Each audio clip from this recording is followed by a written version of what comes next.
नमस्कार मित्रांनो, आज आपण पाहणार आहोत सीतेचे स्वयंवर.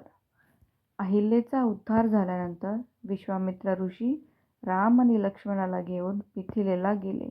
राजा जनकांनी त्यांचं भव्य स्वागत केलं आणि संपूर्ण मिथिला नगरी आनंदाने उजळून निघाली. मग राजा जनकांनी जाहीर केलं, जो शिवधनुष्य उचलून तोडेल तोच सीतेचा वर बनेल. अनेक राजे पुढे आले, पण कोणीही धनुष्य हलवू शकले नाही. तेव्हा शांत आणि तेजस्वी बालराम पुढे आले. त्यांनी सहजपणे धनुष्य उचललं आणि शिवधनुष्य तुटलं. संपूर्ण सभागृह आनंदाने भरून गेलं. देवांनी फुलांचा वर्षाव केला. सीतादेवीने रामाच्या गळ्यात वरमाला घातली आणि सगळीकडे एकच जयघोष झाला, जय श्रीराम, जय श्रीराम.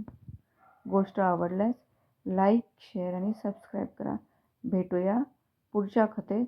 तोपर्यंत बाय.